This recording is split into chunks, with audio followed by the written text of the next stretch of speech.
حاتم تائی سے کسی نے پوچھا اپنے سے بڑا سخی بھی دیکھا؟ کہنے لگا عرب کا ہر بدو مجھ سے بڑا سخی ہے، مجھے تو اللہ نے رزق دیا تو میری سخاوت مشہور ہو گئی۔ پھر ایک واقعہ سنایا کہ میں ایک سفر میں تھا تو ایک بدو کے یہاں مہمان ٹھہرا، تو عربوں میں سری کھانے کا بڑا رواج ہے اور سری کا مغز خاص طور پہ بہت شوق سے کھاتے۔ تو اس نے جب وہ مغز نکال کے کھایا تو اس کے منہ سے نکلا کہ واہ بھائی واہ، یہ مغز بڑا پیارا پکا ہوا ہے۔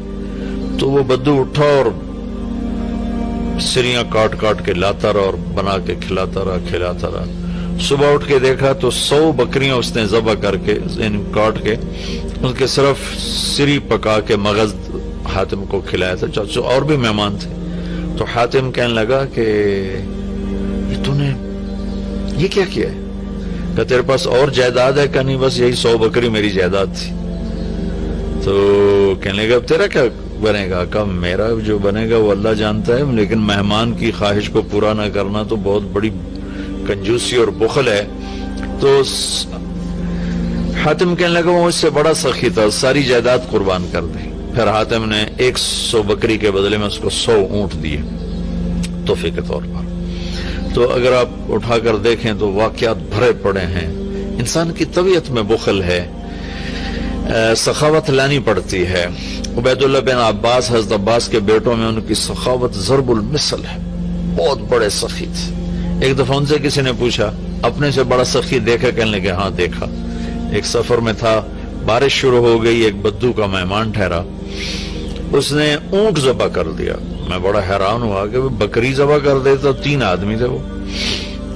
تو اگلا دن بارش چلتی رہی تو اس نے دوسرا ذبح کر دیا۔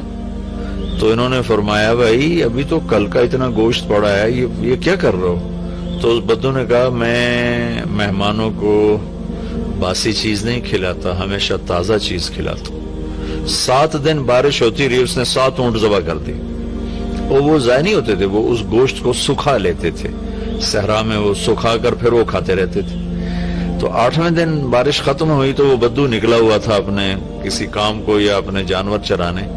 تو انہوں نے ارشاد فرمایا اپنے نوکر سے تیرے پاس کتنے پیسے ہیں؟ کہا جی 300 دینار ہے۔ 300 دینار میں 300 اونٹ آ جاتے تھے، اتنا بہت بڑا یہ سرمایہ تھا۔ 100 اونٹ تو کہیں بھی نہیں گئے۔ تو کہنے لگے جاؤ اس کی بیگم کو دے کے آؤ۔ تو اس کے دروازے پر گئے، اس کی بیگم کو دیا تو اس نے انکار کر دیا کہ ہم مہمانی کو فروخت نہیں کیا کرتے۔ تو اس نے آ کر بتایا جو تو واپس نہیں لے رہے۔ کچھ ایسا کرو اس کے دروازے پر پھینک کے آ جاؤ۔ تو دروازے پر پھینک کے چل دیے۔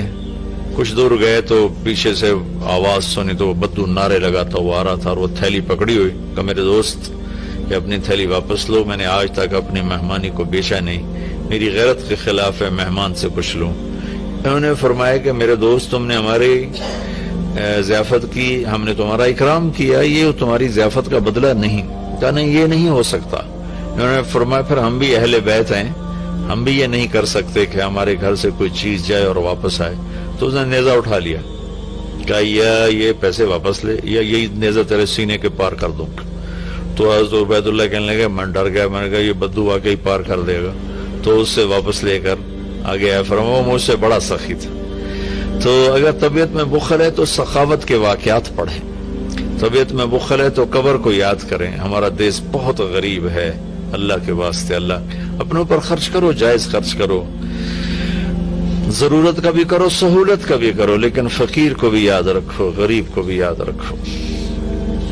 میں ایک جگہ ضیافت میں شریک تھا تو میرے ساتھ میرا ایک شاگرد بھی تھا۔ ہم اٹھ کے چلے تو وہ مجھ سے کہیں پہلے اٹھ کر گیا، ایک کونے میں بیٹھا تھا، میں نے دیکھا تو رو رہا تھا۔ میں نے کہا کیا ہوا؟ کہنے لگا کچھ نہیں جی۔ میں نے کہا بتاؤ تجھے رو کیوں رہے ہو؟ کہ یہ جو آج ضیافت تھی ایک وقت کی، اس پر جتنا خرچ ہوا ہے اس پر میرا پورا مہینہ گزر سکتا ہے، میرا اتنا لو لیول ہے زندگی کا، لیکن غریبوں کو پوچھتا ہی کوئی نہیں ہے۔ تو سخی بننا اللہ کو پسند ہے، اور بخیل اللہ کا دوست ہو نہیں سکتا، اور جب تک زکوٰۃ ادا نہیں کرے گا جنت میں جا نہیں سکتا۔ فَتُقْوَى بِهَا جِبَاهُهُمْ وَجُنُوبُهُمْ وَظُهُورُهُمْ هَذَا مَا كَنَزْتُمْ لِأَنفُسِكُمْ۔ زکوٰۃ نہیں ادا کی تو اللہ حفاظت فرمائے وہی مال پھر گرم کر کے جسم پہ لگایا جائے گا. تو عورتیں زکوٰۃ ادا نہیں کرتی, مرد نہیں کرتے.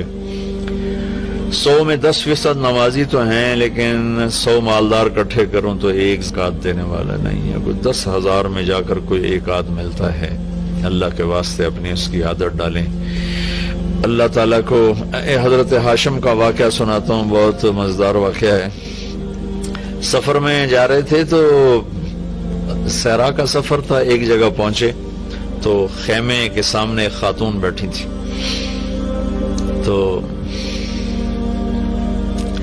اس سے فرمانے لگے, بہن میں مسافر ہوں, کچھ کھانے کو مل جائے گا؟ تو وہ کہنے لگی, میں نے کوئی ہوٹل کھولا ہوا ہے جو میں تیرے لیے روٹی پکاؤں, چلو اپنا راستہ لو. وہ فرمانے لگے, تھک گیا تھا میں وہیں بیٹھ گیا. تھوڑی دیر گزری تو اس کا خامد آ گیا. اس نے مجھے سلام کیا, کہا میرے دوست کون ہو؟ میں نے کہا مہمان, پردیسی, مسافر. کھانا کھایا؟ کہا نہیں جی کوئی نہیں کھایا. تو اس نے اپنی بیوی سے کہا, اس کو کھانا کیوں نہیں کھلایا؟ تو وہ کوئی بڑی بدتمیز تھی. وہ خامد کو بھی پڑ گئی کہ میں کوئی ہوٹل کھولا ہوا ہے اور میں یہاں لوگوں کی روٹیاں پکاتی رہوں. تو اس نے کہا, تو نے مجھے ہمیشہ ہی مہمانوں کے سامنے رسوا کیا ہے. پھر کہا میرے دوست مجھے معاف کر دینا. اس نے جا کے بکرا ذبح کیا, صاف کیا, پکایا, کھلایا, پھر معذرت بھی کی اور روانہ بھی کیا. اگلی منزل پر پہنچے تو وہاں بھی ایک خیمہ تھا. وہاں دیکھا وہاں ایک خاتون بیٹھی تھی. تو انہوں نے کہا بہن مسافر ہوں, کچھ کھانے کو مل جائے گا؟ کہ بسم اللہ بسم اللہ, مہمان تو اللہ کی رحمت ہوتا ہے, آپ تشریف رکھیں, میں ابھی آپ کے لیے کھانے کا انتظام کرتی ہوں. وہ جلدی سے گئی, اس نے ایک بکرا ذبح کیا, صاف کیا, پکا کے اس کے سامنے رکھا تھا کہ اس کا اوپر سے خامد آ گیا. تو اس نے ایسے بڑی خوفناک نظروں سے دیکھا, کون ہو؟ کہا جی پردیسی ہوں, مہمان ہوں. یہ کھانا کہاں سے آیا؟ کہا جی یہ اس خاتون نے دیا ہے. تو اس نے چڑھائی, وہ بیوی تھی, اسے چڑھائی کر دی. میں نے یہاں ہوٹل کھول کے رکھا ہوا ہے, جو آتا ہے تو کھانے کھلاتی ہے, تو مجھے بھوکا کر دے گی, مجھے کنگال کر دے گی. تو ہاشم رحمت اللہ علیہ ہنس پڑے. تو وہ بدو کہنے لگا, ہنسے کیوں ہو؟ کہنے لگا وہ پچھلی پڑاؤ پر نا اس کا الٹ دیکھا تھا. کہ کیا دیکھا تھا؟ کہاں وہاں عورت دیکھی تھی تیرے جیسی, اور مرد دیکھا تھا اس عورت جیسا. وہاں مرد سخی تھا, عورت کنجوس تھی. یہاں عورت سخی ہے اور مرد کنجوس ہے. تو وہ کہنے لگا تمہیں خبر ہے وہ کون لوگ ہیں؟ کہا نہیں مجھے تو نہیں خبر. کہا وہ عورت میری بہن ہے اور یہ عورت اس کی بہن ہے. دونوں کی رگیں ایک جیسی ہیں, ایک سخاوت کے پھول ہیں, ایک بخل کے کانٹے ہیں. تو میرے بھائی بہنوں, اپنے اوپر خرچ کرو, حلال کماؤ, حرام نہ کماؤ. جھوٹ, سٹا, چوری, جوا, رشوت, کھوٹ, ملاوٹ, بددیانتی, اللہ کی قسم کانٹوں کے سوا کچھ نہیں ملتا. آگے جائز خرچ کرو. اچھی سواری کوئی منع نہیں, اچھا لباس کوئی منع نہیں, اچھا گھر کوئی منع نہیں. بڑے بڑے گھر نہ بناؤ, یہ بہت بڑی نادانی اور حماقت ہے. ضرورت کے اچھے گھر بناؤ, مناسب بناؤ. غریبوں کو بھی یاد رکھو, خاص طور پر کم از کم جن پر زکوٰۃ فرض ہے وہ ضرور ادا کریں, اور جن پر فرض نہیں ہے ان کے لیے اللہ کی ترغیب ہے کہ تم اللہ کے نام پر دو, اللہ تمہیں دے گا. وہ یؤثرون علی انفسہم ولو کان بہم خصاصہ. ابو طلحہ رضی اللہ تعالیٰ عنہ مہمان کو لے کر آئے اور بیوی سے پوچھا کھانے کو کچھ ہے؟ کہ بس بچوں کی روٹی پڑی ہے. کہ ایسا کر انہیں سلا دے اور مہمان کے سامنے تو بھی بیٹھ جا, میں بھی, اور چراغ بجھا دیں گے, اور تم منہ ہلاتی رہنا, میں بھی منہ ہلاتا رہوں گا, مہمان کھانا کھا جائے گا. بچوں کو بھوکا سلا دیا اور چراغ بجھا دیا اور تینوں کٹھے بیٹھ گئے. یہ دونوں میاں بیوی منہ ہلاتے رہے اور مہمان کھاتا رہا, چونکہ روٹی تھوڑی تھی. وہ پیٹ بھر کے کھا گیا. صبح جب مسجد میں آیا نماز پڑھنے تو قرآن پہلے آ چکا تھا, وَيُؤْثِرُونَ عَلَىٰ أَنفُسِهِمْ وَلَوْ كَانَ بِهِمْ خَصَاصَةٌ. اللہ کے کچھ محبوب بندے ایسے ہیں جو اوروں کو ترجیح دیتے ہیں حالانکہ خود بھوکے ہوتے ہیں. حضرت علی رضی اللہ تعالیٰ عنہ اور حضرت فاطمہ رضی اللہ تعالیٰ عنہما دونوں بچے بیمار ہو گئے تو اللہ کے نبی نے فرمایا کہ بیٹا کوئی منت مان لو. تو دونوں نے روزے کی منت مانی.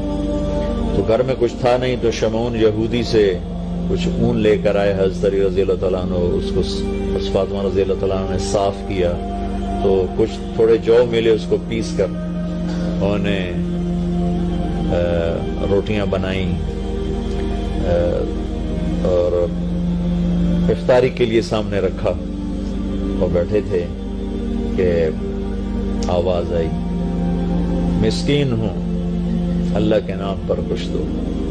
تو میاں بیوی نے دونوں کو دیکھا اور دونوں روٹیاں اٹھا کے اس فقیر کو دے دی، اپنے لیے ایک نوالا بھی نہیں بچایا۔ اگلے دن پھر روزہ رکھا اور شمون یہودی سے وہ اون لے کر آئے، صاف کیا، کھانے پر بیٹھے، آواز آئی، یتیم ہوں، اللہ کے نام پر کچھ دو۔ تو دونوں روٹیاں اٹھا کر ان کو دے دی، پانی پہ روزہ رکھا۔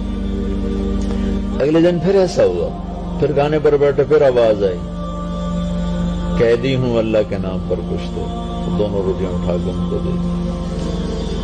اور چوتھے دن بے حال ہو گئی تو اللہ کے نبی آئے تو گلے لگایا، رو پڑی تو اللہ نے اسے قرآن اتارا، یطعمون الطعام علی حبہ مسکینا و یتیما و اسیرا، کہ میرے کچھ بندے ایسے ہیں جو خود بھوکے ہوتے ہیں لیکن کھانا کھلاتے ہیں مسکینوں کو، یتیموں کو، قیدیوں کو۔ یقیناً یہ درجہ نہ ہم اس پہ آ سکتے ہیں، نہ یہ مطلوب ہے، لیکن اتنا ضرور ہے کہ ہم جب اپنی ضرورتیں پوری کریں، خواہشات پوری کریں، تو غریب کو یاد رکھیں، غریب کی دعا لیں۔ کتنے غریبوں کی بچیوں کے ہاتھ پیلے ہو جائیں گے جب مالدار بخیل ہوتے ہیں اور غریبوں پہ خرچ کرنا چھوڑ دیتے ہیں، تو غریبوں کی بیٹیاں نیلام ہو جاتی ہیں، عزتیں نیلام ہو جاتی ہیں، بچیاں نیلام ہو جاتی ہیں۔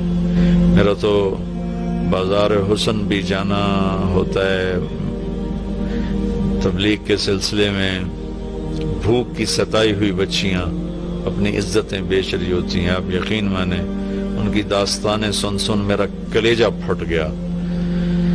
نچانے والے اسی طرح سیٹھ صاحب بھی ہیں، شیخ صاحب بھی ہیں، سردار صاحب بھی ہیں، میاں صاحب بھی ہیں، ماہر صاحب بھی ہیں، چودھری صاحب بھی ہیں، افسر صاحب بھی ہیں۔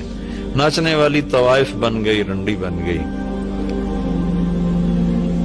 لیکن جس نے گھنگرو پہنا ہے وہ تو اسی طرح معزز بیٹھا ہوا ہے۔ جس نے کسی کی عزت کو لوٹا چند کوڑیوں کے پیچھے، اس کے کالر پر کوئی داغ نہیں ہے، لیکن انشاءاللہ ایک دن آنے والا ہے جب اللہ ظالم اور مظلوم کو اکٹھا کرے گا۔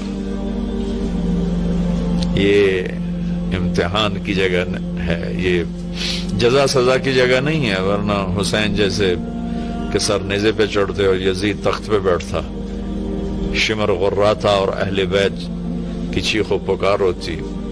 یہ امتحان ہے، مالدار لوگ سخی ہوں تو غریب بھی عزت سے زندگی گزارتا ہے۔ ایک حدیث سناتا ہوں، موسیٰ علیہ السلام نے اللہ تعالیٰ سے پوچھا، یا اللہ جب تو اپنے بندوں پہ ناراض ہوتا ہے تو کیا نشانی؟ تو اللہ تعالیٰ نے فرمایا، موسیٰ جب میں ناراض ہوتا ہوں تو بارشیں بے وقت کرتا ہوں، حکومت بے وقوفوں کو دیتا ہوں اور پیسہ بخیلوں کو دیتا ہوں۔ تو آج اللہ کی ہم پہ ناراضگی ہے کہ بارشیں بے وقت ہیں، حکومت نااہلوں کے پاس ہے، پیسہ بخیلوں کے پاس ہے۔ اچھا، ایک ہوتا ہے بخیل، ایک ہوتا ہے شحیح، جو بخیل کا بھی دادا ہوتا ہے۔ بخیل تو وہ ہے جو اوروں پہ خرچ نہ کرے لیکن اپنوں پر کرے، اپنے بچوں پر کرے۔ شحیح وہ ہوتا ہے جو کم بخت نہ اپنوں پر خرچ کرے، نہ اوروں پہ کرے، نہ بچوں پہ کرے، نہ بیوی پہ کرے، صرف گن گن کے خوش ہوندہ رہے۔